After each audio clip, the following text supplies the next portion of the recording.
And we're live. What's going on, everyone? It's Talks with Kenny, live with Kenny, episode 45. Today, I want to be talking about systems of government, democracy, how democracy leads to tyranny and chaos and collapse. I don't know. Democracy just seems like a really bad idea. But before I get into those topic videos, I want to talk a little bit about the news. Some of you guys wanted me to cover some news, so I will do that. Oh, and reasons for why I'm deciding to stream in the afternoon today is because today's my wife's birthday. So she says that she wants the night just for us.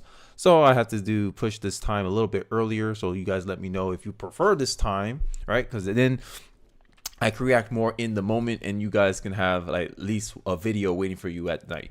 So I'll get into a little bit of this. We're going to start with this first story. Nikki Haley demands that all Trump cases be dealt with before Election Day. Now, I don't know why she decides that, hey, I don't know why she wants the election stuff to be done today. I guess she wants reassurance that, hey, if you're going to convict Trump, now would be the time. This is how it comes across to me anyway. But let's listen more into the story. GOP presidential candidate Nikki Haley, who has yet to win a primary or caucus, has called for a plethora of legal cases against 2024's GOP frontrunner Donald Trump to be dealt with before election in November.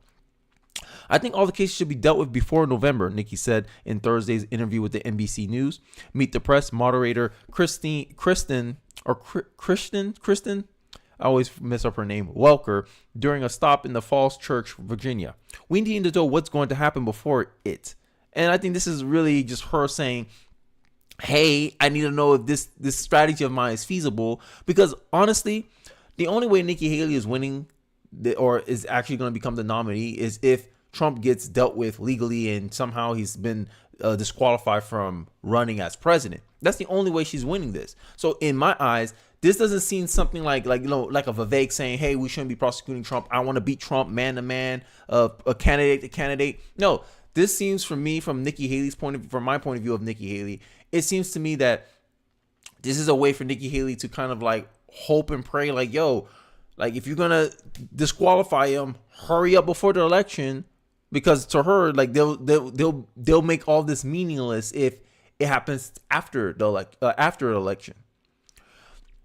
Because after that, should he become president, I don't think any of it's going to happen. She said, I think a president has to live according to the laws. I think so too. But senators, congressmen, they also have to follow the laws. The only way you can prosecute a president is if you impeach him. And they didn't go through the proper channels. Trump didn't get impeached. So therefore, Trump can't be prosecuted by the federal courts if he hasn't been impeached by the representatives of the states and its people. This is the step they're missing. They're skipping steps and then they want to just get the outcome they want. This is banana republic type stuff. And this also goes into the topic of my videos of how democracy leads to tyranny. Because if your populace is uneducated, is not vigilant, politicians, public officials, they can take advantage of that ignorance and create banana republics, create laws that help themselves, just run roughshod against the populace. And this is what's happening tonight. This is what I'm starting to notice, because there's sayings that common socialists these are quotes from common socialists who socialism has been proven to lead to tyranny. Not sorry, that's just the truth, that's just the facts. And these socialists always say that how lucky for the government that its people is stupid. They count on people's ignorance. They count on people not being vigilant and understanding legal theory, understanding that this shouldn't even be any support. Everyone should disavow this completely, because they're like, yo, you guys didn't impeach him. You didn't convict him with an impeachment. Y'all can't be doing this. Sorry, y'all skipping steps. Do it the correct way. Go back into the House. Say, hey, let's launch another articles of impeachment. Go and then make it past the Senate. Then you can do all this stuff. But no, they decide, no, we don't need to do that. We're just going to skip steps. And only because the people not understanding the laws, this is how they're able to do it.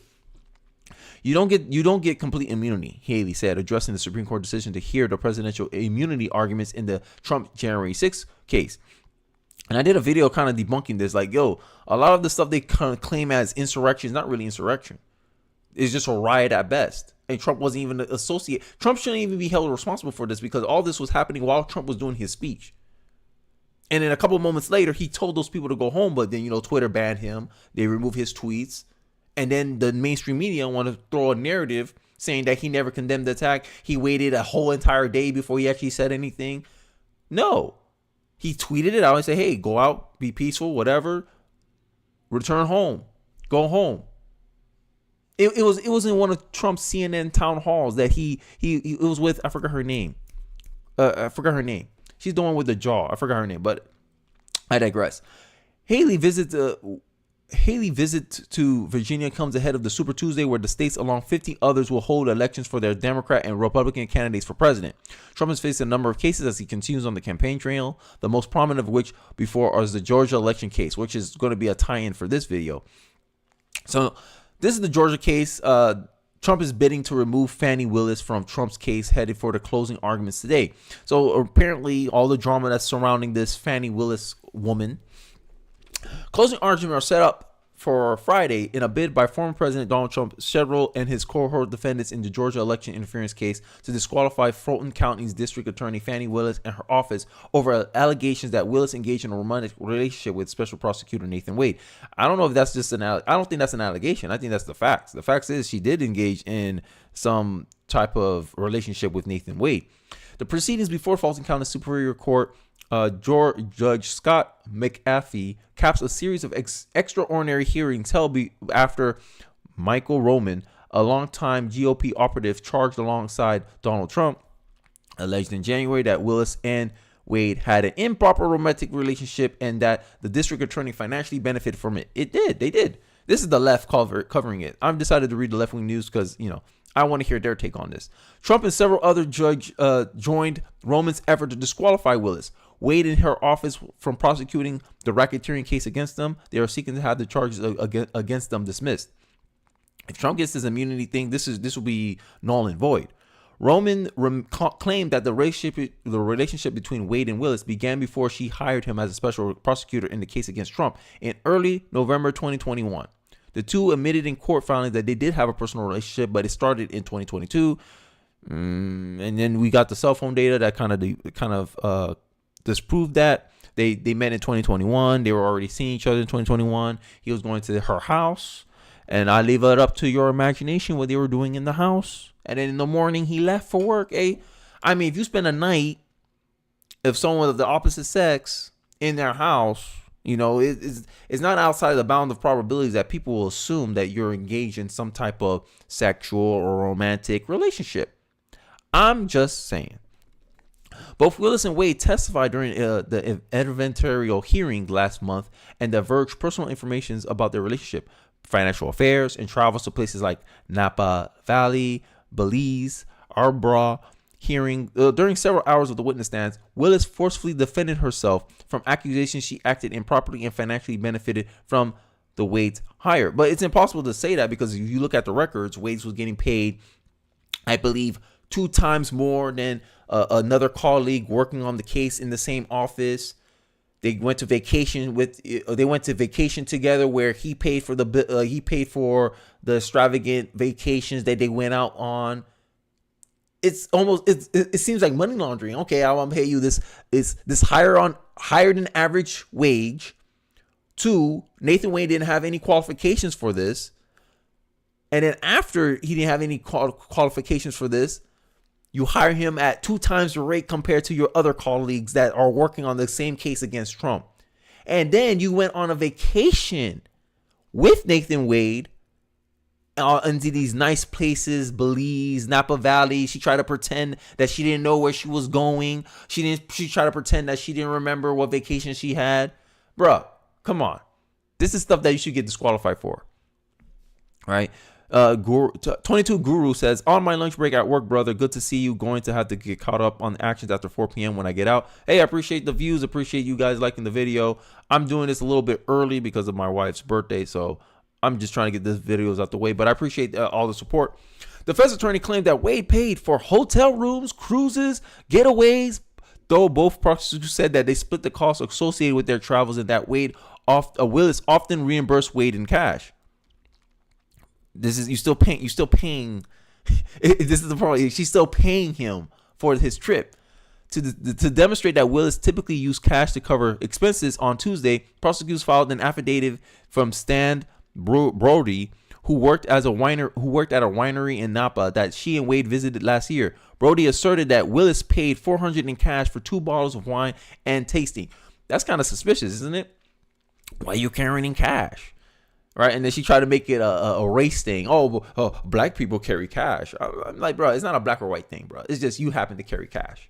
But I also think it's so that way she don't get her stuff, how you say it, tracked, right? Fanny does Fulton County 100%. Hot dog Wade. Oh my God. Y'all funny, dog.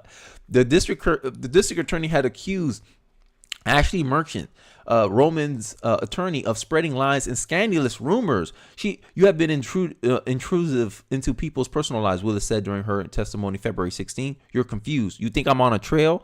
These people you think I'm on trial? These people are on trial for trying to steal an election in 2020. I'm not on trial, no matter how hard you try to put me on trial. Well, it's politically motivated, Fannie Willis. This is why you have to be on trial. We have to see that you don't have conflicts of interest, that you didn't get a net benefit from prosecuting Trump in the first place. You're getting Trump for racketeering when nearly all he did was make a phone call and say, hey, I want to recount. Hey, I want to see how much of these ballots are there. And for that, you prosecute Trump. Or imagine that. Like this is the funny part. I like to compare this with Al Gore. Al Gore was allowed to put his case. Hey, I want to recount. Hey, I want to look into. Hey, you sure that's all the votes? You sure there's not more votes? You sure? Yeah, you guys checked everything. I want to send this to court, and the Supreme Court didn't want to hear Donald Trump out. Trump did every legal avenue to try to get his case heard by the Supreme Court, and he was denied. And then after, he left. He left the office. Because think about it.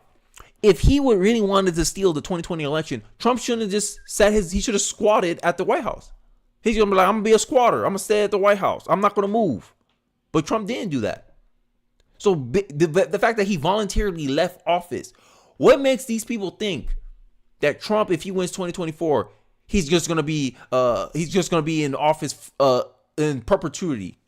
What gives them this idea? I just did videos where you see leftist media melting down. Rachel Maddow breaking down, having a full-on meltdown because she's scared that Donald Trump is going to be president forever until he dies because he's going to get immunity. No, all you have to do is impeach him. Once you impeach him and you're able to convict him with impeachment, you can remove him. But you guys are skipping the channels and you're just prosecuting him anyway. Even though he was found not guilty for all this stuff.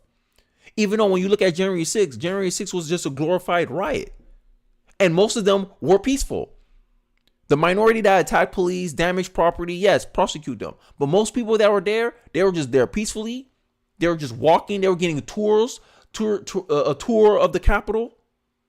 I just saw a story that Blaze TV reporter got arrested because he was just happened to be there in January 6th. But then when we look at BLM, they destroy record properties. They put a lot of black business owners out of business because they were looting them to oblivion, destroying property. The highest amount of property damage done by a group, BLM, rioting. We had Chaz. No impeachment. No arrest for those actions. No arrest for the people who did Chaz. No convictions for any of those people who did record high property damage, high rates of crime. A lot of people died during the BLM riots, the love of 2020, the summer of love 2020. And then you look at January 6th, not as much deaths. There were people who died that was protesting. I think one of the protesters there died. A cop died, not at the scene of the crime, but for other reasons. But they want to label that, the January 6th, look how violent they were, look how destructive we were. Trump didn't guide no insurrection. And a lot of the prosecution that they're throwing at Trump is all centered around January 6th. That's why they hold on to January 6th so hard. Why they don't never want to let us forget it. All this is falling apart now. Now you hear the Supreme Court, they're thinking about releasing the January 6th because most of them were found to be peaceful.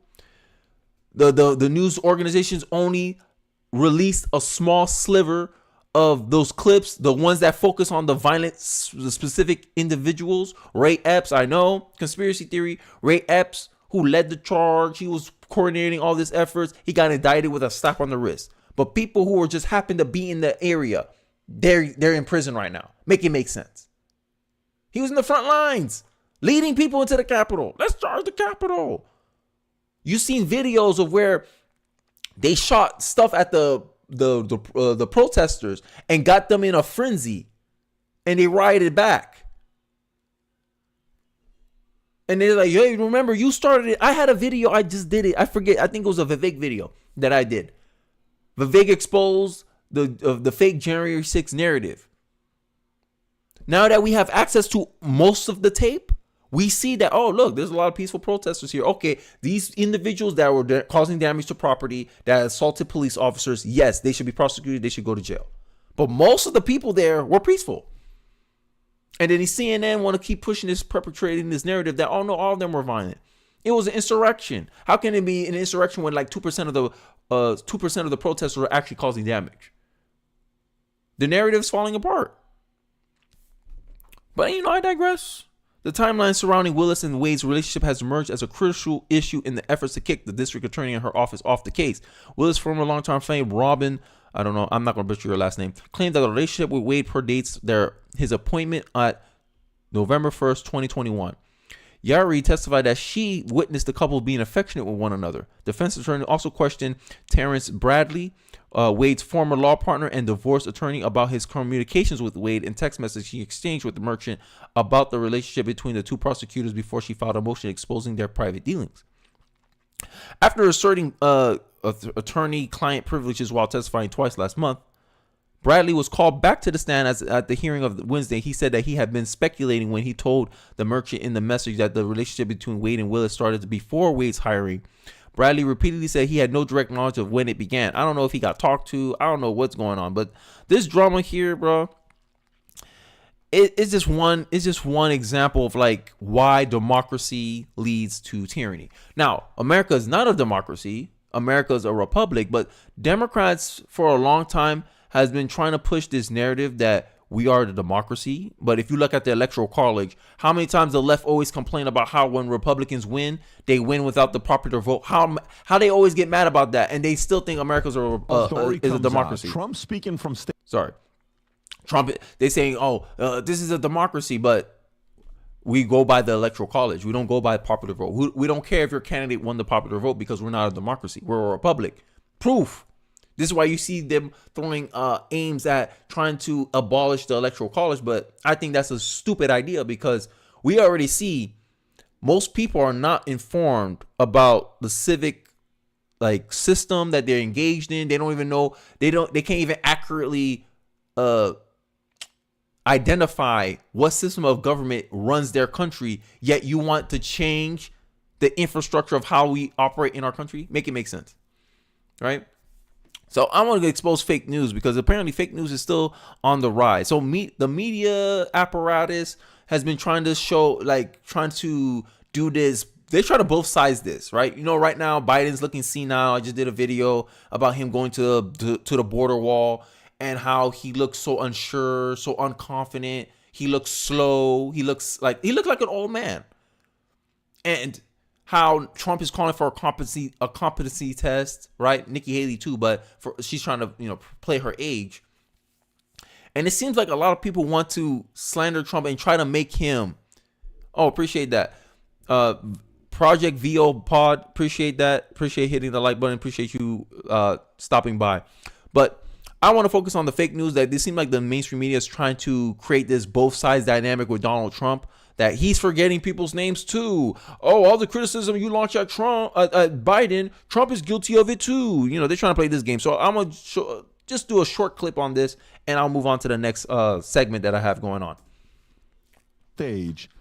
And the story reads, Trump gets Melania's name wrong as experts warn his brain is dementing. Okay, now wait for this one here because this is actually a very, very funny story. Okay, from the Mirror, Donald Trump appeared to call his wife, Melania, Mercedes during a chaotic speech in Washington. It came as a mental health expert fears the former president. Oh my God. You know how it's always surprising how they always bring these experts and these experts always say the same dumb. Sorry, I almost cursed. Because my idea is that you have to have evidence. Like, what's your proof for that? all of this seems like is like, oh, these experts are just reading in on what he's trying to do, and they're relying on their credentials. And this is a common tactic that a lot of people try to use. Like, if someone has a credential in something, they try to appeal to their authority. Oh, look, I'm a psychologist. I know these things. I can read people better than you can. Not necessarily true. You may have a more informed guess compared to someone who's not credentialized in this field. But all this is merely speculation. But they rely on this, experts. You see how they frame it? This is why democracy leads to a tyranny. Because if you get enough people to believe this, right? Because at the end of the day, it's majority rules with democracies. And most people ain't going to do the diligence. I just did a video, I forgot what it was, that a lot of people, like only I forgot, it was a pure research study that I saw, that like only 33% of people are actually politically informed about what is going on in the day-to-day situations of their government. So if you get enough news stories, right, you got algorithms like Twitter, Instagram, YouTube, they push certain things out into the algorithm for them to go viral. They can influence a lot of the people's thoughts and ideas and understandings of what's going on. And this is the game they're trying to play. This is how democracy leads to tyranny. Because if you repeat a lie often enough, people will believe it to be true. And this is what the game that the mainstream media is playing. This is why a lot of conservatives, people on the center, a lot of anti-establishment people don't believe or don't trust the mainstream media anymore. This is why they lose credibility. This is why they get labeled propagandists, because they're not actually covering the news anymore. They're not trying to give you the truth and let you figure out your own conclusions. No, they're trying to frame your conclusions to lead you down a certain idea, a certain understanding, so that way they get an outcome that they want. And then later down the road, when Biden's stories find out to be true, the outcome that they wanted already happened. So then they're allowed, they have the luxury to be truthful now. And this is the game that I think a lot of Americans have to be careful of. This is why they say, that's why Benjamin Franklin says, it's a republic if you can keep it.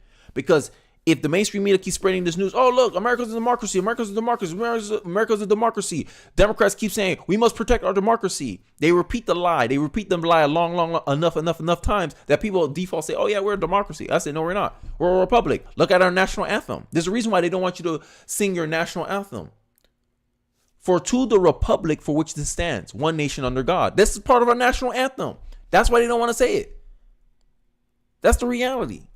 This is the narrative versus the truth. The truth is we're a republic that uses some sliver of democracy to elect our representatives.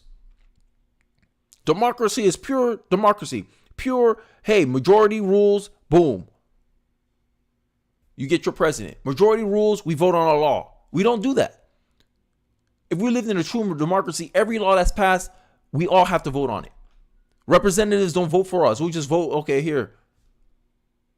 But no, we let our representatives create laws, do laws, and then pass them based amongst the representatives, not amongst the people. That's how you know we're a republic. But if you're not paying attention, you let these people repeat the lie enough, you're going to believe what they're saying to be true. And this is what they're trying to do. Oh, Trump is just as senile as Biden. This is the outcome they're looking for in this story. I think I rambled a little bit too much. I'll let this video ride some more. And his brain is dementing and in worse state than Joe Biden's. Trump's addressed the crowd at CPAC and gave the former First Lady a standing ovation. He went on to say how people love her during the keynote speech, after adding, oh, look at that Mercedes. That's pretty good, he said, at the audience applauded. During his rambling speech, the presidential candidate delivered attacks on political rival and warned of an apocalyptic. Anyways, play this clip here, and then I want to show you guys something. Go for it, Rob. My wife, our great First Lady, she was a great first. People loved her. Yeah, people love her. Oh, look at that. Wow. Mercedes, that's pretty good. Yeah, she's Mercedes, that's pretty good. It sounded like he was calling someone else, not his wife. good. Rob, is That's this just a my tweet thoughts. or is this just a video you have? Okay, can you pull up the tweet I just sent you? By the way, this is you know how Instagram and Facebook back in the COVID days, they used to fact check everything they did with COVID and said that is not accurate, that the vaccine does this and this and that. Well, anyways, readers added context to this video of this thing's going viral with a bunch of people sharing it. It's getting tens of millions of views. But check this out. The person he was referencing at the bottom of the video, if you can go to it and zoom in right there, Trump is talking about Mercedes Schlapp, the CPAC host. Is it like I knew of it. I was aware of this viral clip of everyone saying, "Oh my God, Trump is demented. Trump is far gone compared to Biden. He's worse than Biden. He's worse than Biden." End of the day, I know. Here's the facts. 80%, I believe, like 87% of news coverage of Trump is negative. So that means by default, these people want to cover Trump in a negative light. Knowing this, then if you're skeptical, you're going to be like, okay, I know that 80% of news coverage on Trump would have some type of negative slant against him. So let me look for the positives, right? Let me balance out my point of view. Let me focus more on the minority that covers Trump neutrally or positively to counteract all this noise that's going on, right? And I think we need a vigilant people. We need a knowledgeable people. And I believe that the reason why they dumbed down our education, the reason why they got us focusing on useless abstract things like anti-racism, critical race theory, and all this garbage is so that we don't have time to actually, hey, I got free time. Let me just look up what my government do. Let me look up how CPAC, who's Mercedes. Is there actual Mercedes in the crowd?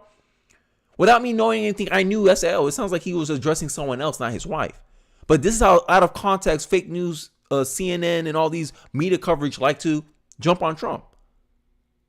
These are the facts. If you know the facts, bro, it's hard for them to manipulate you. 80% of coverage on Trump is negative. Majority of journalists are liberal. A conservative journalist is considered an endangered species in journalism. That means most journalists have an ideological motive to cover Trump unfavorably, cover Trump negatively. And they do. You see it. Do I need to expose the media bias again? Journalism is seen as the most liberal profession in America. Overwhelmingly liberal. They donate overwhelmingly to the Democratic Party. And if they tell you, hey, no, my personal beliefs don't bleed into my work, case study, Google AI. Oh, no, our bias don't bleed into the AI. Okay, founding fathers. Can I get a picture of the founding fathers? I see a black man with a white wig. Huh? This shows you that these people are not aware of their bias. And then they want to sit here and pretend. And then they want to sit here and get mad when there's story after story of people not trusting the mainstream media. He is saying how much they love his wife. Weird. So he's pointing at CPAC host Mercedes Schlapp, and they're saying he called his wife. Oh my! Rob, did you see her tweet? Yeah. You know what? Mercedes, what? By the way, attractive as well. She said, this is fake news at its finest. Yeah. Right, here it is right there. Fake news at its finest. Is so hot, dude. So, Melania she's so beautiful. I'm going to end it there. But the point still stands, right? The point still stands that this is why no one trusts mainstream media, right? No one trusts them. They're fake news. This is why only Democrats trust mainstream media, because Democrats, and I already showed stats about it, Democrats are more likely to block people of alternative viewpoints, right? Trust in the mass media has dropped across all political demographics, with the Democrats being the sole exception. Centrists, only 27% of centrists agree that the mainstream media can be trusted. 14% of Republicans agree that the mainstream media can be trusted. Sorry, you guys can't see. My big head's in the way. Only 70% of Democrats believe the mainstream media because they push a narrative that they agree with. That's just the facts, right? And my problem here with this whole like democracy stuff, and why I don't like the left, is that they want to push for democracy. But the ideas that the things that they do, the narratives that they push, you're feeding your population bad information. And if your populace is voting based on bad information, what we will get? A bad outcome. This is why democracy don't work. Because it's easy to influence a large swath of people when you have control over all the messaging avenues, like Hollywood. You have an ideological domination of an institution such as college, which has a 12-to-1 ratio leaning in favor of liberals and people of the political left. You don't have anything to check your bias. You don't have anything to challenge your ideas, and you start going into la la land. This is why there's a meme saying liberals need to touch grass, because they don't live in reality. They believe that there's no possible way that you can come to a different conclusion than they do. And if you do, you're either a bad person or a dumb person. But I'm already halfway through my time. Democracies have No. I don't want to start the video. So next segment, we're going to get into what the video is, what inspired me to make this live stream today. Why democracy always fails. And I gave you some examples in the beginning of the video, how if a populace is getting fed fake information, fake news, fake understanding of how their system and country actually work, they're easily swindled into voting for tyranny, right? And then, the tyranny of the majority.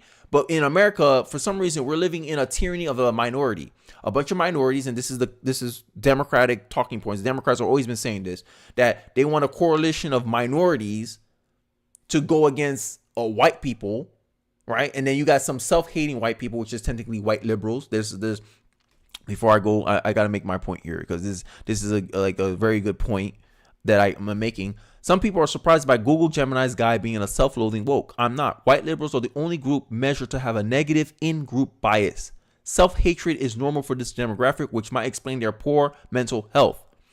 White liberals. So there's a correlation of a coalition, which is a group of people that vote together in unison to get a certain outcome.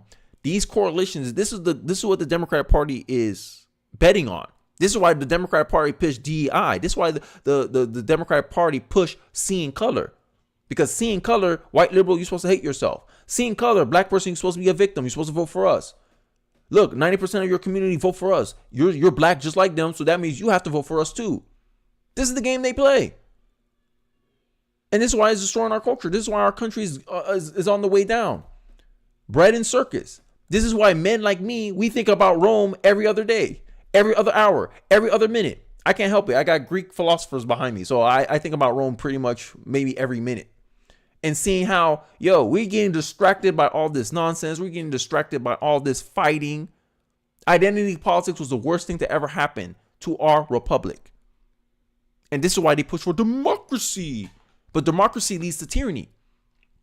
Karl Marx, and I know I've been on a long rant. I know you guys want to see this video. But democracy leads to socialism. Guess who says that? Karl Marx. Karl Marx sees democracy as an avenue to achieve centralized government, centralized control.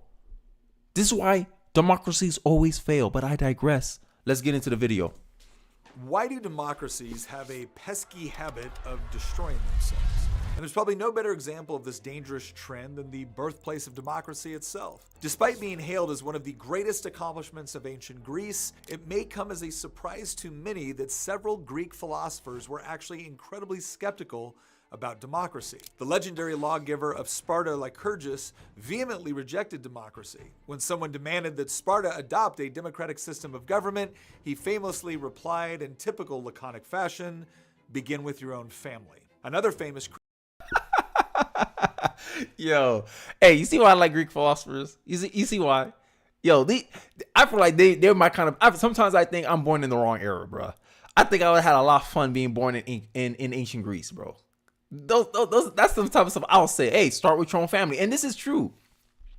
Liberals always want to sit here and pretend, oh no, we should be doing this. We should have open borders. We should have this. Start with you. You start first. You first. Oh, you think people having too many kids? You first. Stop having kids. Oh, you think there's too many people on this planet? You first. Commit suicide. Stand on what you believe in. Practice what you preach. They never want to do it.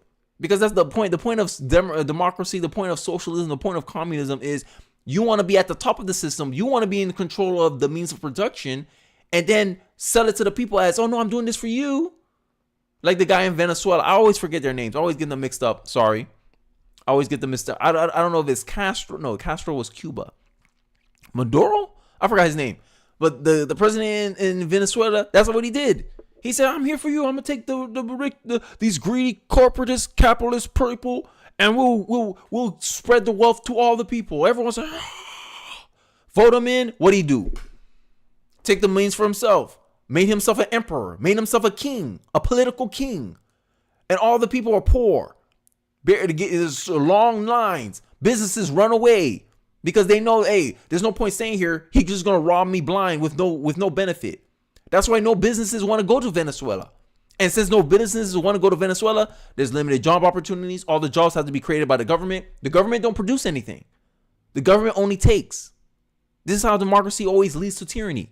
I digress. Let's get back into the video. Critic of democracy was actually Socrates, who had My dog. every reason to be skeptical, as we'll learn why later. In Plato's Republic, Socrates warns that democracy can end up destroying an entire civilization. And to drive this point home, he uses an analogy. Imagine a state is like a huge ship on a vast ocean. This ship of state needs a skilled captain to navigate through storms, avoid obstacles, and reach its destination safely. And this is what representative government represents. Oh, hey, I don't know. I know what I don't know. And I think, hey, Thomas Sowell, you'll be a great president. Thomas Sowell, you'll be a great minister of economics. Let's vote you in as the minister of economics. People may not be able to have a deep, like, this is my point. This is why spontaneous order is a thing. This is why I agree with some libertarian principles. Spontaneous order is important for innovation and finding solutions, the most functional solutions to our problems. Because people may not have a deep understanding of the intricacies, the complexities of getting the outcomes that they want, but they know when something's not working. People know when something's not working. When you're driving your car and it's doing, you're like, oh, something's going on with my car. Something's wrong. I may not be able to diagnose the problem, but I know there's a problem that it exists. And then I'm able to evaluate people. Hey, this guy's able to fix this problem. Let me vote for him. This guy tries, but I hear not a lot of people have a good experience with him. Let's not go with him. Let's go with this guy. People are able to judge whether something works or not. People are able to judge results.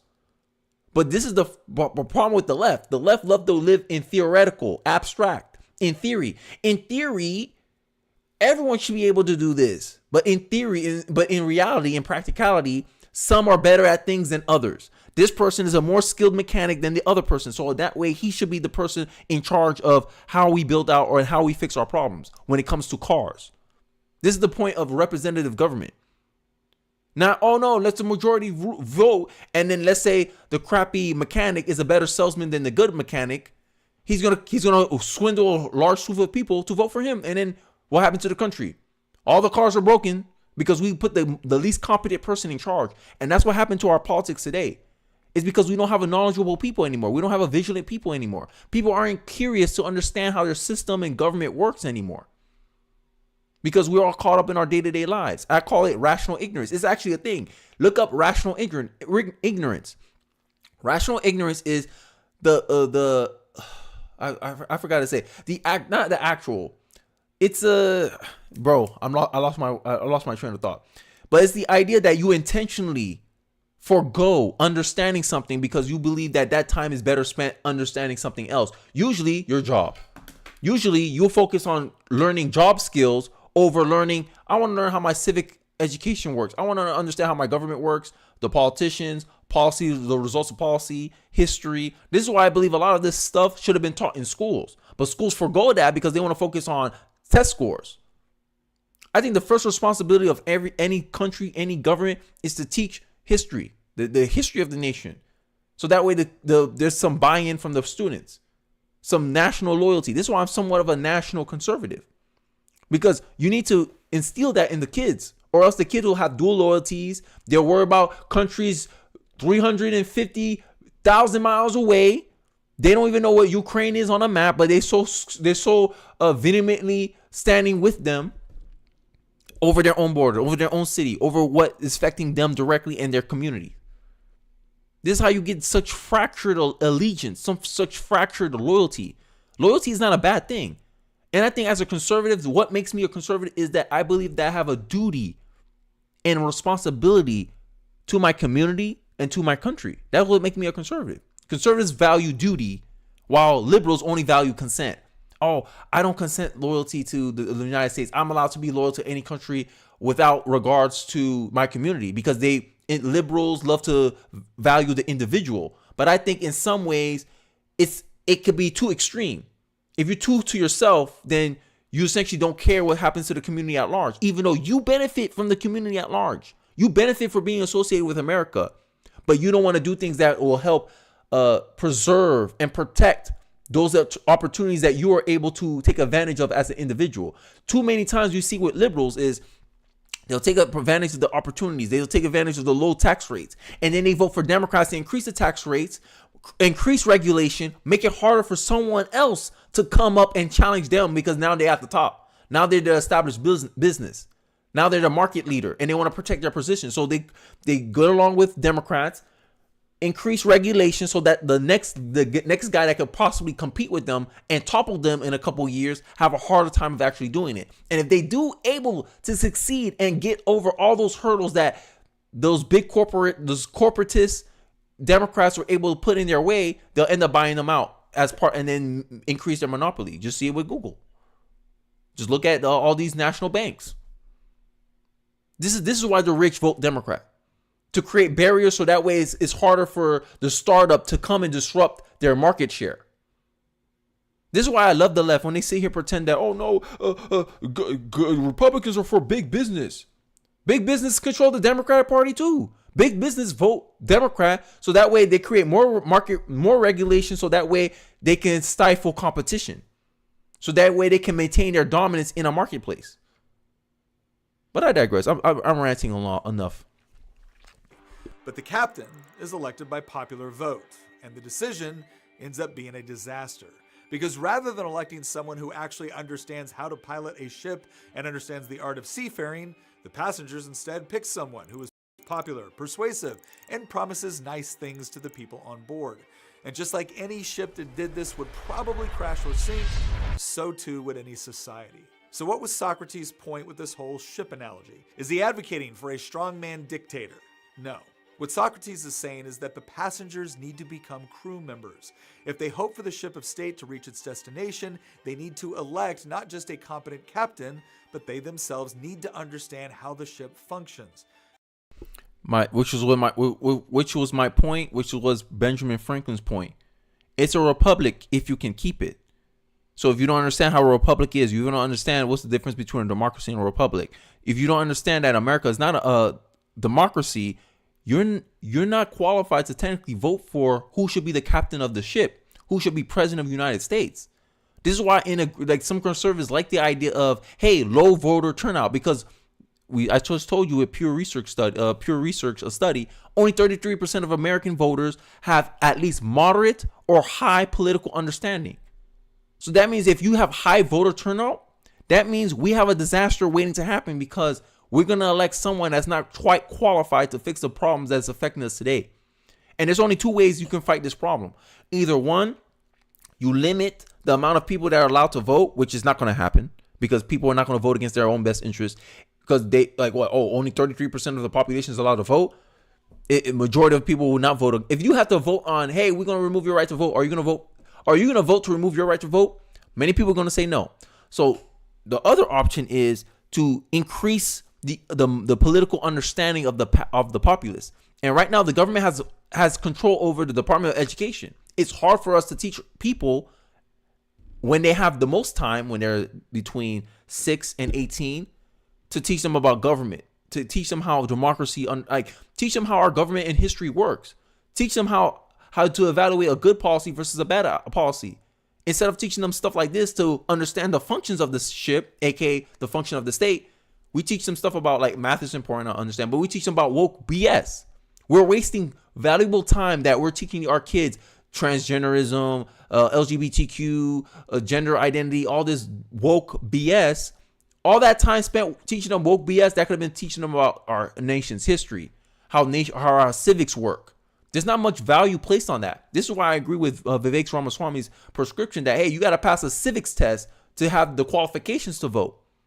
Because the civics test will test your ability to understand the functions of your government.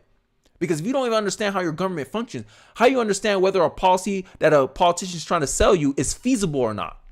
It's desirable to tax the rich. But guess what? Look at the history in our country. When we had the highest tax rates, the tax revenue was lower than in our times where we had low tax rates. If you look at Reagan's a prime example of this. If you look at Carter's administration and Reagan's administration, Carter had higher tax rates, but he was pulling in less tax revenue. Ronald Reagan cut tax rates. He had a higher tax revenue than Carter, even though Carter on paper had higher tax revenue, a higher tax rate. Why is that? Because rich people are human. Rich people are not robots. When you make a cause, there's a reaction. There's a cause and effect. Hey, I raised the tax rate. Rich people, I'm not going to make as much money. I'm not going to spend as much money. I'm going to put my money into U.S. treasuries. I'm not going to spend my money in the economy. And you get less access to the wealth because you made them change their behavior. And this is something a lot of politicians don't understand. A lot of voters don't understand. That for every policy you implement, there's a reaction. There's a change of behavior. And this is where I subscribe to this philosophy that the government is like a referee. The government creates incentive structures. You either make an incentive for people to do one thing or the other. That's what policies does. Policies doesn't create change. Policies compel behavior. If I put a law saying, hey, if you say this word, you go to jail. What you just did, you created an incentive for people not to say a certain word. But if I create a law saying, hey, I'll pay you $500 every time you say that word, is it any surprise when you see Google searches? Google search for this word has increased by 500,000% because you put in an incentive to encourage people to do more of that behavior. That's what policies represent. And I think if Americans can have a solid understanding of this, if they have the solid understanding of what's feasible and what's not feasible for the government, I think we'll be a lot better place moving forward. But I digress. After all, even the most competent captain cannot pilot a ship on its own without a capable crew. But unfortunately, Athens would lack both a competent captain and a capable crew. Ironically, one of the first victims of this would be Socrates himself. In 399 BC, he was put to death after an assembly voted that he had been corrupting the youth of Athens. Socrates' fate should have been a warning, but instead, the city of Athens spent the next century elevating one political demagogue after another until finally, things came to a head in 323 BC. After news of the death of Alexander the Great reached Athens, the city was eager to get revenge on their bitter Macedonian rivals. Phocion, an admirer of Socrates, had served Athens for more than 50 years as a famous politician and general. He tried to warn the people that while Alexander was dead, the army he commanded was still alive. Yep. But Phocion was outvoted, and Athens started a war with the world's sole superpower. This is why we repeat history over and over again, because we forget the lessons taught to us in the past. This is why history is important, because we're the same animal. It doesn't matter. Like I hate the progressives. Like they always think that somehow human nature evolved. We evolved past that. We're not like that anymore. No, we're the same creature. It's just we express these things differently now. We expect tribalism differently now. Instead of being tribes physically based on community, we're tribes based on ideology, on political political affiliation, race now, which shouldn't be the case in a nation. This is why I think this is why I think in my lifetime we may reach a boiling point where a national divorce may be more feasible. It's not going to be feasible right now, but I'm a millennial. I believe this is going to be more feasible 40 years from now when people of my generation are more in power, because we're so partisan. It's so crazy how we repeat history. But then we have this hubris. We have this idea that, oh, we're so much better than people in the past. No, we're not. We're the same. We're just expressing things differently. We just have knowledge that they didn't have. That's the only difference between us and people 50, 100, 200 years ago. We know what they didn't know. That's it. We had the luxury to look backwards. They didn't have that luxury. That's the only separation between us and them. If not, we would have been doing the exact same thing as them. We would have been just as racist as them. And that's a fact. But I digress. And after being crushed in battle, the Athenians begged him to lead the surrender negotiations, fearing that the Macedonians would destroy the city. Phocion managed to save Athens, but at the cost of the city's freedom. Athens was placed under direct Macedonian control, and the famed democracy of ancient Greece vanished forever. The story of Athens is a warning sign for us today. The downfall of its famed democracy and the city's subjugation is proof that no political system is perfect. In fact, it's only as effective as the people who participate in it. Perhaps that's why Thomas Jefferson once warned that if the people ever become inattentive to the public affairs, their political leaders will all become wolves. And that is the reality of 2024, right? This is why I have so much respect for Thomas Jefferson. This is why he's one of my favorite presidents. Thomas Jefferson, smart guy. You can call him a hypocrite, you can call him all this type of stuff, but you can't deny he was smart. He's the one who looked back in the past and they say, oh yeah, look, this is how Greece ended up. We don't want to end up like that. Right? It's baffling to me. it's baffling to me how like we have such These questions, what the hell's going on? we are Like, proving ourselves by experience. it's so baffling to me how we have so much wealth of information. We live in the most information heavy time in history, yet look how we're squandering it. Like, we have the least amount of excuse. People in Athens, they didn't have any other things to go off of. We have historical evidence. We got scientific evidence. We can evaluate ideas from so many different angles. We have so much resource to information, and how we use it to look at TikTok, to look at mindless entertainment. This is why I'm saying the problem isn't resources. It's us. It's curiosity. We don't want to understand stuff. That's the only reason, because we have Google. We can understand anything we want. You don't have to go to college. You don't have to get a teacher. All you have to do is, hey, I want to understand economics. Let me look at some videos of Thomas Sowell. Hey, I want to understand something. Let me go get some books. We lack intellectual curiosity. And I think this will be the downfall of America if we don't fix it, if we don't course correct. And that's why I respect Vivek Ramaswamy, because as much as he educates, as much as he advocates. And I think that's going to be the future of politics moving forward. And I hope I represent that movement moving forward as well. But I'm done ranting against democracy. I want to talk about another thing that could lead to the fall of democracy. Atheism. What, Kenny? Atheism? Yes, atheism. We were created to know our creator. His name is Jesus Christ. Now, as you guys know, I'm an agnostic, which means like I'm not sure if God exists or not, but because I think that's just the most honest position. But I take a more Jordan Peterson approach to agnosticism, as I act as if God exists. And the fact that I act as if God exists, I act as if someone's going to evaluate all my actions, all my decisions, and judge it.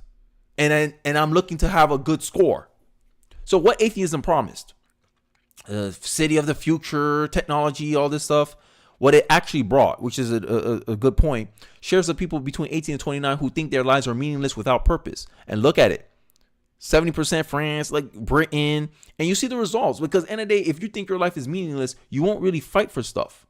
You won't really fight for anything, right? And this gives me my video about Dinesh D'Souza. And I think this is one of the reasons why I lean towards believing in God, why I believe that we were created by something. I believe that all our instincts, all our cravings, like this idea that we need to be a part of something bigger than ourselves, that's a religious strand in us. I think that's programmed in us, that we look to seek for something. The Bible makes the claim that you don't remove God, you merely replace him. So when atheists say, oh, I don't believe in God, I don't need no creator to be moral, I don't need this, it's merely they're replacing God with something else. They're replacing God with love for self. They're replacing God with, oh, I respect power and power alone. Because here's the inconvenient truth with atheists. Atheists don't have any morality. They only fear consequences. The atheists like to make this claim that, oh, I don't need a book to be moral. Oh, yeah, but you need threat of violence to be moral. You need laws to be moral. You need police to be moral. You need consequences to be moral. So who's more moral? A person that subscribes to a set of principles that he's not, that there's no actual threat of force to enforce it, or someone that only follows laws because there's consequences and force directed behind it? Who's the more moral person? I'll say the person who listens to a book. And this is the kind of crafty wordplay that atheists like to preach. And I think atheism is kind of like losing steam in our culture now, because I think people are starting to realize that atheists are just intellectually prideful people. This is why they rely on provocation, why they try to provoke people. They rely on emotional arguments, because a lot of their arguments is based on this arrogance, like, hey, I know God doesn't exist. Okay, what's your proof for that? Oh, you don't have proof that proves that he does exist. Well, I believe he exists. I'm not saying he has proof. I have some like hints that he might exist. But what are your evidence to suggest that God doesn't exist? Atheists can't answer that question. Atheists are only good at criticizing the other side, that they don't have answers, without them providing why they have the answers.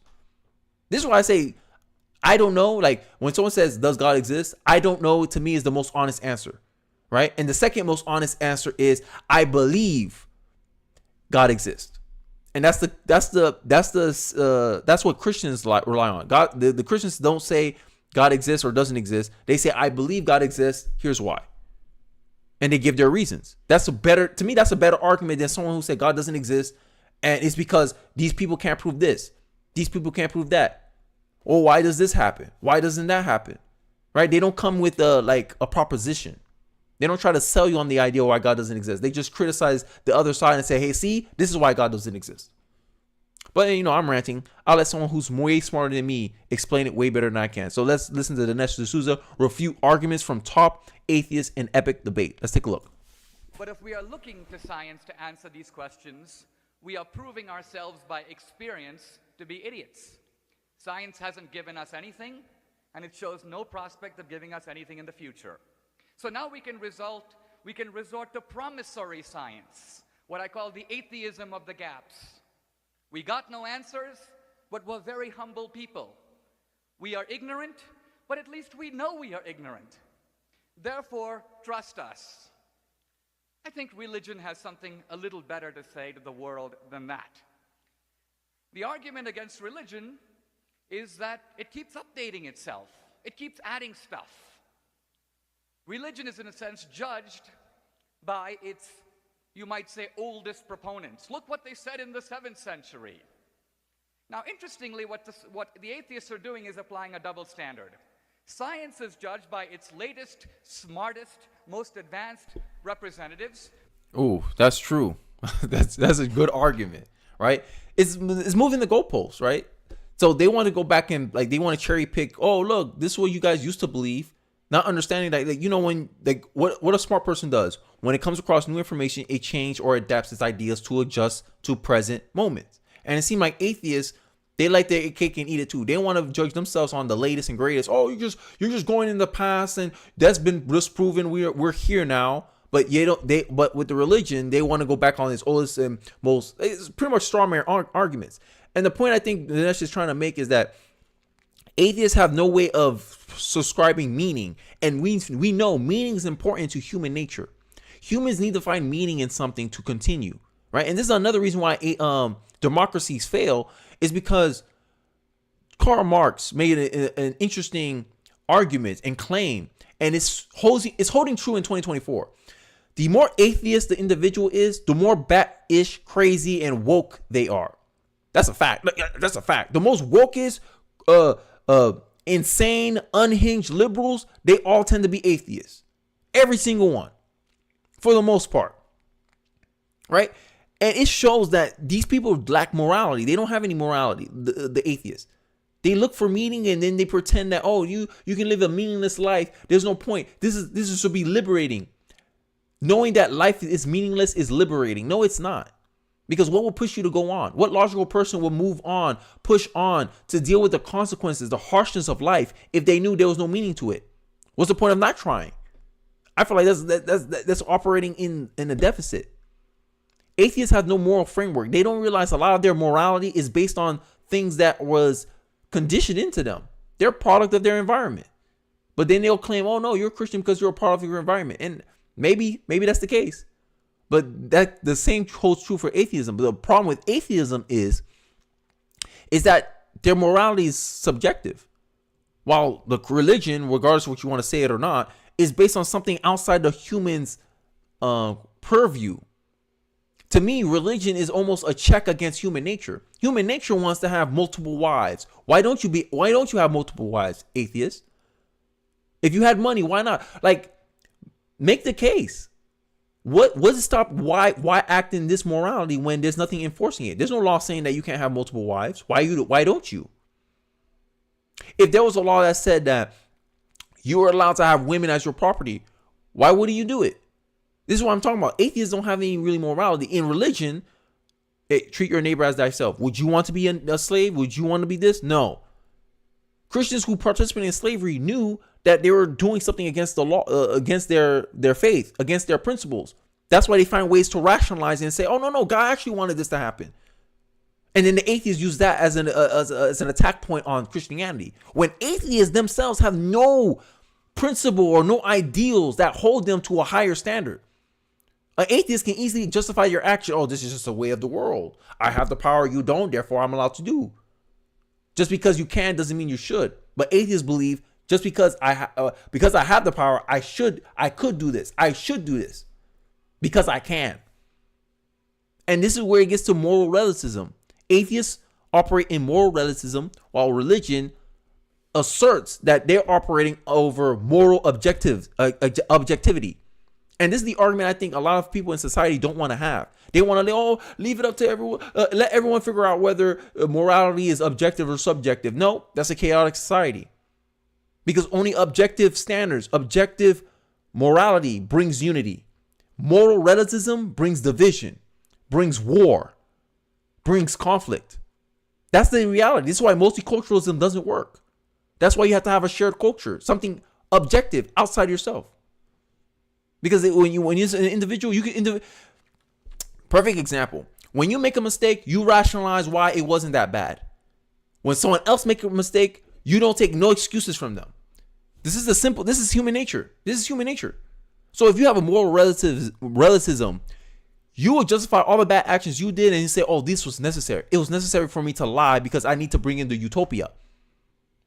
Right? It goes back to my point with Milton Friedman. Milton Friedman says that if you have to resort to force to get a good outcome, the outcome is bad. The outcome is evil because you did it under false pretexts. If you had to lie, but you saved the world, you did a bad thing because you defrauded somebody, because you wanted to make sure they went down your path. And this is what the mainstream media does, right? This is what journalists has become. Journalists have done, the overwhelmingly liberal ones. They lie. Oh, Biden's laptop is Russian misinformation. After Biden wins the election, oh, it turns out it was true. Sorry. And then in the back, Sam Harris is here confirming things. Oh, yeah, it was kind of like a coordinated effort that we couldn't let the story go out because Biden must win. AKA, my guy must win. So we lie.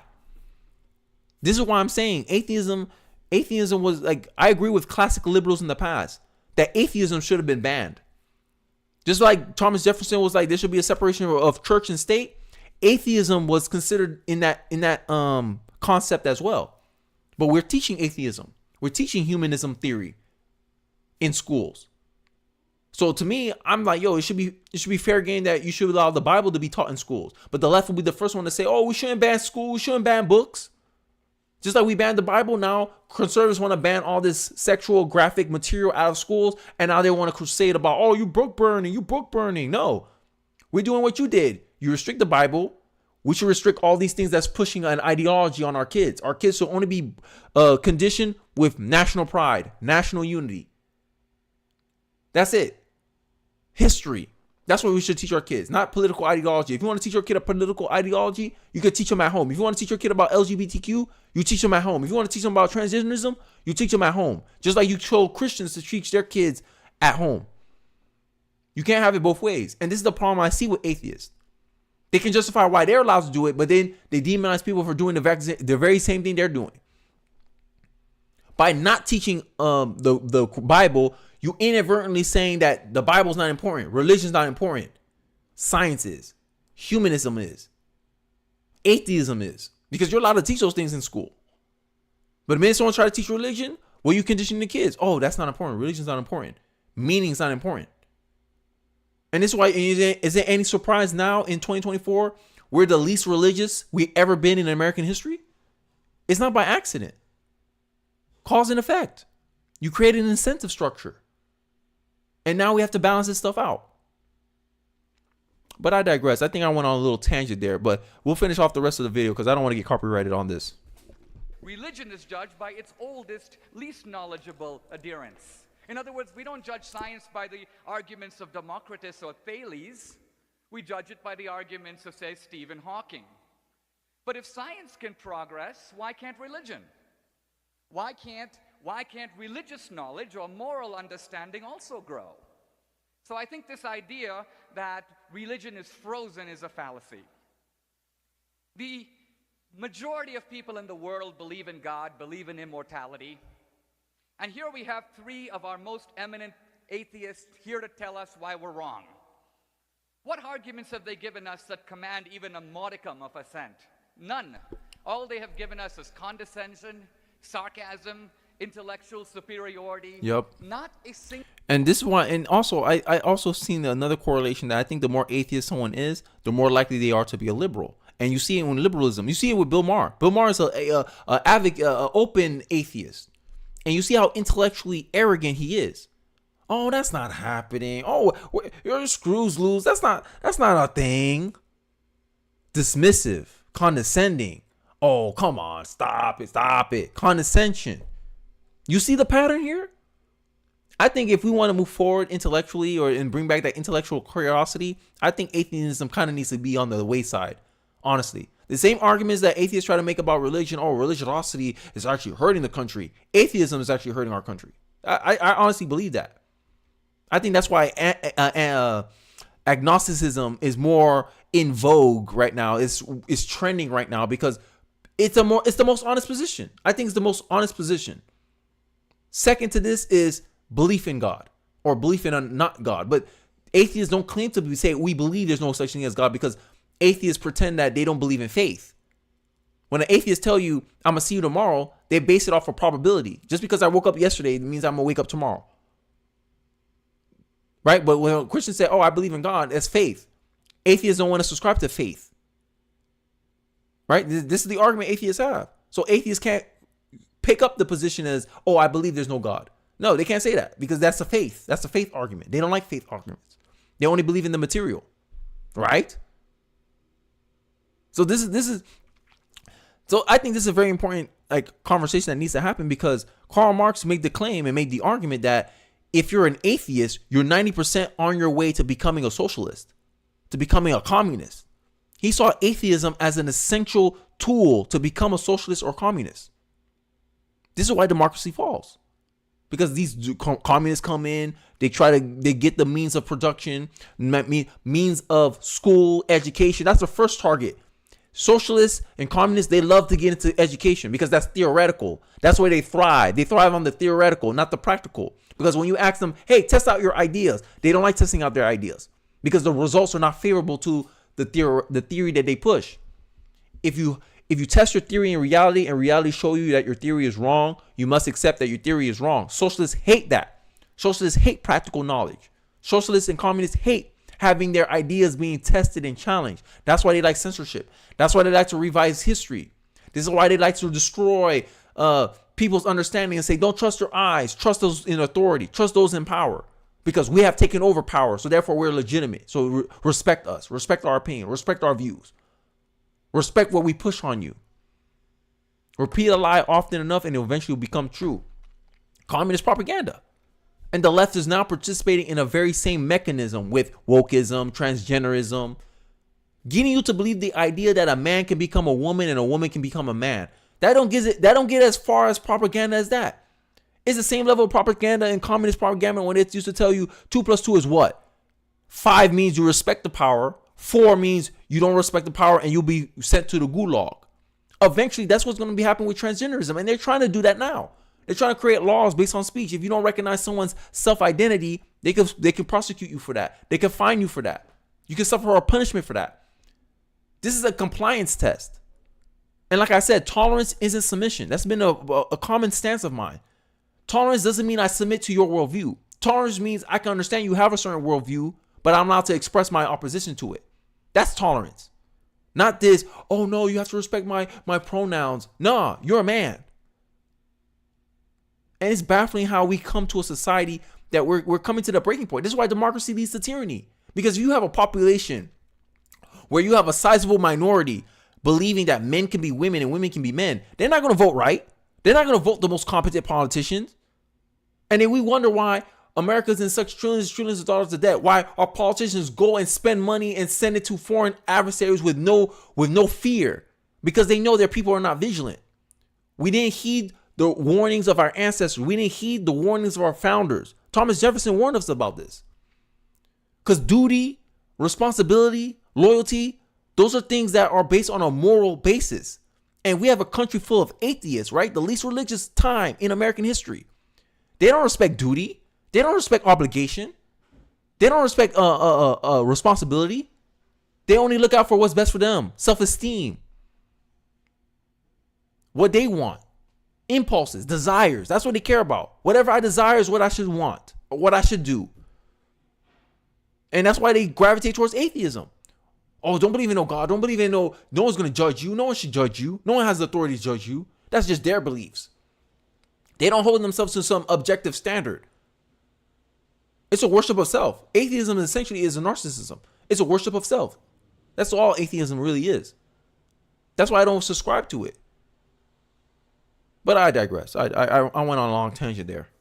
Single argument that the 99% of people in this world who hope for a better life and believe in God are wrong to do so. Now, their argument really comes down to this. The absence of evidence is evidence of absence. In other words, if we don't know about something, we should believe it doesn't exist. I want to suggest why this is actually an unscientific and very foolish way to think.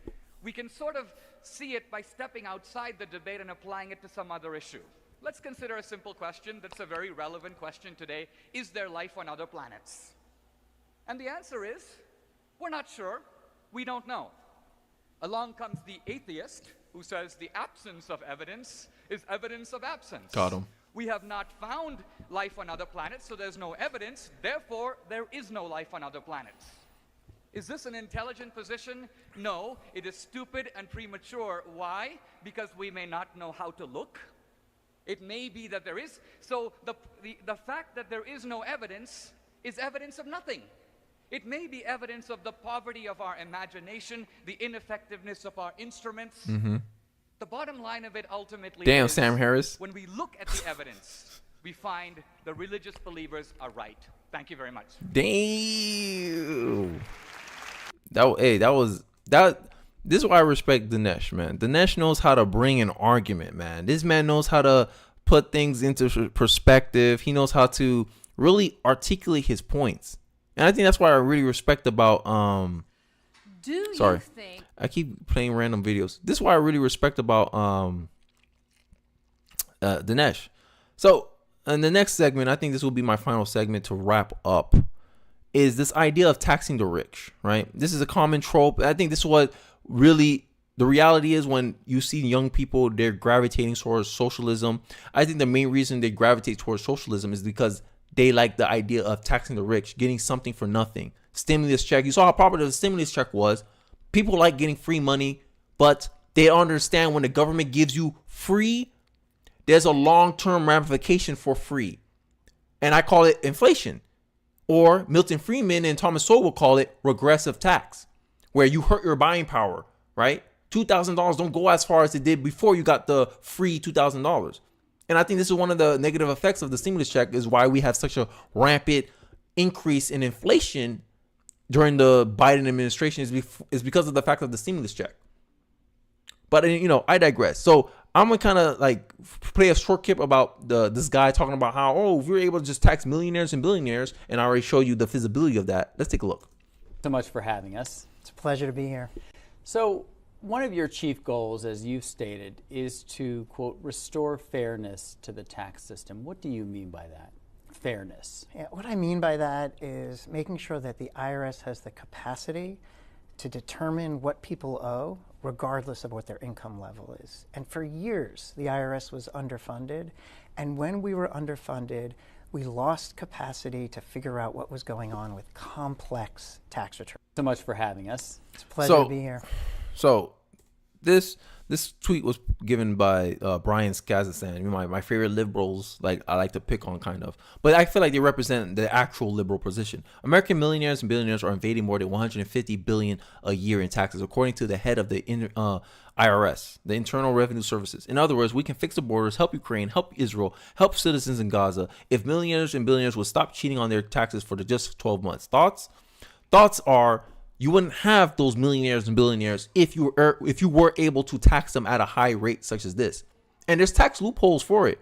Just like Gavin Newsom is giving special cutouts for his mega donors in California, politicians can be bought. Politicians can be lobbied for. Hey, I can give you 3 times, 10 times, 30 times your salary over if you put out a special tax payout for my industry so I don't get hit with this tax revenue. Like, it's naive thinking to think that you'll be able to tax the rich. And this is what a lot of socialists and communists don't seem to want to understand, is that if someone's able to become rich in a capitalist system, tax the rich is a very popular sentiment. It's also, they'll automatically will have the power and capacity to rule in a socialist, communist one.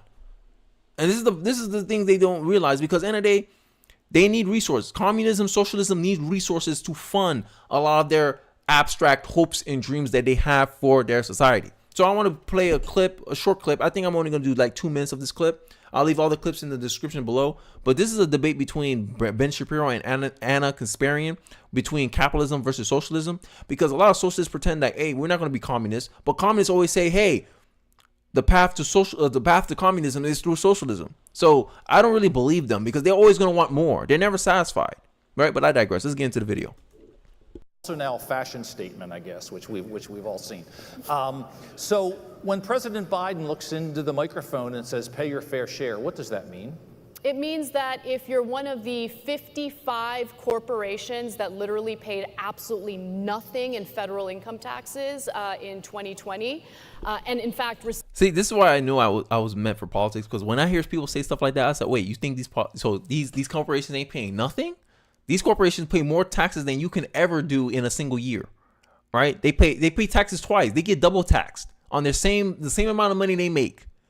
They got sales tax, they got payroll tax, they got capital gains tax. They pay 3 types of taxes, while we only pay 1. And half the taxes you pay, your employer is paying half of it. Yes, that's true. Your employer pays half your taxes because all your money comes from what? Your job. Who's paying your? So technically, the employer's paying your taxes too. You're not paying your own taxes because the money you get $70K from your job. Your job withholds taxes for you on your behalf, so that way when you go into your tax service, whatever, your accountant, and you go in and pay taxes, you get a tax refund. You only get taxed once. The corporation gets taxed on 4 fronts: payroll tax. I already explained. I don't need to repeat myself, right? And there's studies that show that only 20% of taxpayers are paying most of the taxes. 90% of the taxes. The bottom 50% of American taxpayers pay 0 taxes. That's the reality. That's the facts. This is just a narrative. And this is the kind of games that like a lot of socialists like to play. And it's a way to appeal to people's emotions, right? To get them angry, to create this us versus them mentality. It's a Marxist tactic to create conflict, right? And I think if you want to move forward as a country, if we want to move forward as a ship, the ship needs to stop criticizing and stop demanding more money from people that's already paying 90% of the taxes. Craziness. This is crazy. Imagine demanding more money from someone who's paying 90% of the taxes, who's responsible for 90% of the revenue, and you want more of their money? How's that a fair system? They're going to jump the boat. They're going to be like, nah, I'm getting out of this country. And guess what? You have nothing. Because without capitalism, socialism cannot stand. Sorry, that's a reality. Because where are you going to pull the money from? Who's going to fund all your stuff? You're going to put your country in inflation, hyperinflation, printing money? Oh, we're just going to print more money. If the corporations don't want to stay, we'll print more money and condemn your country to oblivion. Look at Argentina. Argentina is a perfect example of the history of the years of socialista, like Anna Kasparian preaching about how they're going to make the rich pay more when the rich already pay more. The rich feed these countries. The hyperinflation they're dealt with. They get their first libertarian president. He cuts all this wasteful spending that the government promised them. And look, he got a surplus. He's able to pay. He's attempting to pay down the national debt for Argentina. The most expensive thing to do is to take care and give free stuff to people. But free stuff has a cost. It's called inflation. Forgiving student loans has a cost. It will be called inflation. It will be creating moral hazards. Oh, moral hazards. You forgive student loan debt. Why are you not forgetting credit card debt? Right? It never stopped with one. It's always going to be something else. That one is going to be used to justify the other. Oh, you forgive student loan debt. Why you don't forgive car payments? It's always going to be something. And then the socialists, the politicians who want to stay in power, they're going to keep promising more and more and more. And eventually we spend ourselves to oblivion. This is why democracy don't work. Democracy don't work because people are not willing to be informed about the processes that actually work. They don't want to be informed about the feasibility of policies, the feasibility of an idea. They just like to vote on the desirability of an idea. And I think this is a fallacy that we fall too much as American voters. And voters in general around the world. I digress. Let's let it play out. Received $3.5 billion in tax refunds or rebates, or tax refunds, I should say. Maybe you should pay your fair share. But here's the thing. If the tax code is written in a way where corporations can legally take advantage of loopholes and incredibly low effective corporate tax rates, they're going to do it, right? So it's one thing to say pay your fair share. It's another thing to actually write a tax code that is a little more equitable and ensures that everyone is, in fact, paying their fair share. Ben, what's pay your fair share mean? In my view, a fair tax rate will be a flat tax. Why not just do a flat tax? Everyone pays 50%, no special loopholes, nothing. Everyone just pay 50% of your income to taxes. Progressives ain't gonna like it. They like the progressive tax, but progressive tax is not equitable. You're treating people differently based on the income level that they have. That's discrimination, isn't it? You're paying more taxes because you make more money. How's that any difference? You're paying more taxes because you're black. I pay less taxes because I'm white. It's called poor privilege. You're poor. That's why the bottom 50% of taxpayers pay zero in taxes, while the top 50% of taxpayers pay all the taxes. And the top 20% of taxpayers are responsible for 90%. Oh, wait, sorry. 70% of the tax revenue. That means if I eliminate the top 20% of taxpayers, 70% of the government's funding is gone like that. That's why Democrats are scared. God forbid the rich leave, because the rich are responsible for 70% of their tax revenue. But they say, hey, let's tax the rich. Hey, we're going to make the rich pay their more fair share to rally the majority to vote for them. But in the back, you're like, hey, look, I know you're responsible for 70% of our tax revenue. Here, we're gonna leave some loopholes for you. You think I'm lying? Look at Gavin Newsom. Now they're looking into play-for-play case against Gavin Newsom because he put a new minimum wage and he left a cutout saying, hey, everyone, these companies here, they don't have to pay a $20 minimum wage. They can stay at $15. Everyone's like, yo, Gavin Newsom, what you doing? That's politics. This is how democracy always fails, because people don't understand. Hey, that's not feasible. $20 minimum wage isn't feasible. Hey, Gavin Newsom, we're not going to vote for you because you're pushing ideas that are bad, that don't work, that's already shown to fail. Then Gavin Newsom has to change his style, because in politics we reward slick talkers. We reward people who are persuasive, charming, handsome, easy on the eyes, as the ladies will say. This is what gets rewarded in politics, not knowledge, ability, understanding, the feasibility of the ideas. These are not respected in politics. Vivek and Trump was the best example of that. I'm sorry. Vivek had the better ideas, the better policy positions, the better messaging, in my view anyway. But I'm biased. I'm a Vivek supporter, right? I believe he was a better candidate on paper. I believe in the ship, hey, he's going to be our most competent president. But no, everyone picked Trump. Why? The personality, the aggression. And he has some good policies too. Trump, don't get me wrong. Trump has great policies too. The temperament. People, that's what they fought for. The temperament. Oh, Trump is persuasive. Trump is charming. Right? Trump is able to rally a lot of people. He has that energy, that charisma, right? Policy heads like Ben Shapiro, he likes Ron DeSantis. Why? But the charisma part is important because that's the only way you can get a mass group of people to vote for you. So that means if someone was charismatic, but they had a bunch of bad ideas, what they can do? Wreck the country. This is why democracy always fails. That's why it takes a competent people. Hey, Republicans, when they voted for Trump, they knew what they were getting with Trump. Hey, we may not like his personalities, but these policy positions he's pushing, these are problems that we want solved in our country, so we'll vote for him. That's what happened when a competent people vote for a president, even if he's only charismatic, even if people want to label him a demagogue. It doesn't matter. He's a means to an end. Hey, he's the vehicle which we want to push these policies in. That's it. But in general, that doesn't apply. In my view, Democrats have the most uneducated voters when it comes to politics. The Democrat Party. Yes, I said it.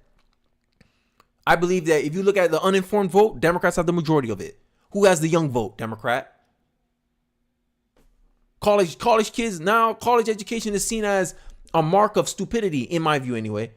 You get indoctrinated. Oh, of course college educated people vote Democrat. Their professors have the 12-1 lean Democrat. They've probably been indoctrinated in democratic values. Of course they'll vote Democrat. They've already been conditioned through the school system to vote Democrat. This is why I call them the uninformed vote. This is why Democrats have the majority of the uninformed vote. This is why Democrats want voter turnout. This is why the Democrats want lowering of the voting age. I remember there was a campaign, they wanted to lower the age of voting to 16 years old. Why? Why would the Democrats push for that? Do they care they want more democracy, or they know they'll give them more of an advantage to win elections? You decide for yourself. But it's obvious the Democrats know that they have the low informed voters. So one way of I'm fighting against it is trying to inform more people about this stuff.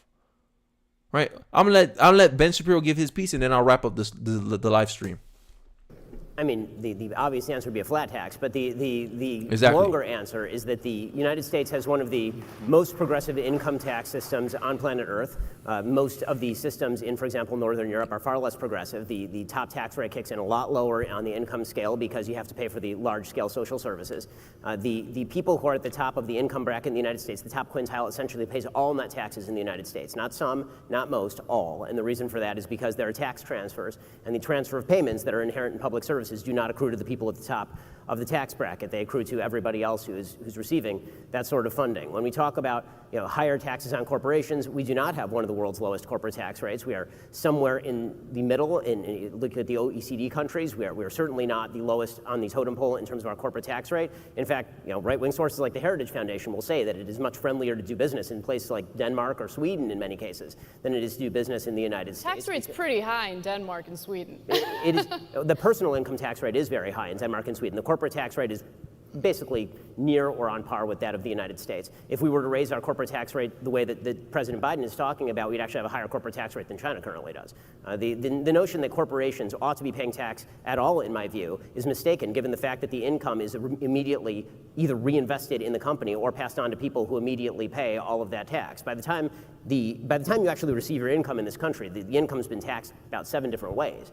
And that's been like one of the primary problems with taxing the rich, taxing corporations, is that people always kind of complain about, oh, wages has been stagnated. Well, businesses doesn't have a lot of free money after they pay taxes 7 different ways, their legal team, consultations, property, expenses, and then they gotta invest money back into the business for research and development so they can stay competitive in the market. There's not enough money to go around to raise wages. So instead of fixing the tax code and say, okay, let's stop taxing them so much, that way they can invest more money into their people. No, we want to increase minimum wage. We want to push more of the responsibility on corporations because it's their fault. They're not paying their people enough when they wouldn't let competition do its thing. Right? In the 19 somethings, I forgot where it was. The New York Times had a post where they said the no minimum wage is the right wage, because they showed articles of how, hey, minimum wage has excluded a lot of low skilled workers from entering the job market and gaining job experience. This trade-offs for every idea. This trade-offs to every policy. And there's this idea that you can have some euphoric, utopian idea about some system of government. I think is asinine. I think it lacks any substance in reality. I think it's very naive to think that, oh, communism, we just need to change to communism. Capitalism has all this problem, so let's pick an even worse idea because it gives me one thing that I care about. And this is kind of the thinking that I've been seeing a lot of young people who are pushing for socialism and communism are having. That they don't like some aspect about capitalism, and they think, oh, I like this aspect about communism, but they don't see all the benefits they got from capitalism. Right? Instead of focusing on the benefits they got from capitalism, they only want to focus on the negatives of capitalism. And I think this is a flawed evaluation that a lot of young people are falling into. And I don't blame them. I blame the school system. I blame the education system, because these Marxists, communists, socialists that's in these institutions. Remember, there's a 12-to-1 ratio in college professions. That's why I think a lot of kids, when they go to college, they become lefties because their teachers are communists, socialists. That's where they tend to live. Most communist socialists, I believe, are professors, I believe. Yeah, I believe so. Yeah. So that's what your kid's going to run into that. He's going to brainwash them. He's going to subscribe them and say, hey, it's time to lead a revolution. And then your kids get wrapped up in this idea and they think, oh, yeah, we need to make this place a communist country. Oh, China's not a real communist country. Okay, show me an example where communism was done the right way. Show me a country where socialism was done the right way. Oh, Sweden. Sweden is not considered a socialist country. It's considered a capitalist country. Even the Sweden prime minister has debunked Bernie Sanders for calling his country a socialist country. Oh, sorry, that was Denmark. But yeah, so Sweden too, like what Ben Shapiro just mentioned, is more capitalistic than America in some cases. Craziness. So countries that say they're not socialist countries, socialists say that's real socialism. And when capitalists say these are socialist countries, socialists said, no, they're not socialist. Huh? Make it make sense. This is my problem with socialists. So you're telling me my argument with socialists is every person who attempts to bring in socialism fails to do it. So why should I advocate for an idea that I know you have a high probability of failing at actually ushering in the utopia? That's my argument against socialists. But I'm done with my little rant here. I appreciate you guys watching to the end of the stream. I know it's been a long one. It's about an hour and 30 minutes. But, I have energy. It's in the middle of the afternoon, so I have energy to speak. But I really appreciate you guys watching to the end of the video. I hope you guys had a good weekend. Hope you guys have a blessed day. And I'll catch you guys on the next live stream. Don't forget to like the video on your way out. And I'll catch you guys on the next live stream. Peace.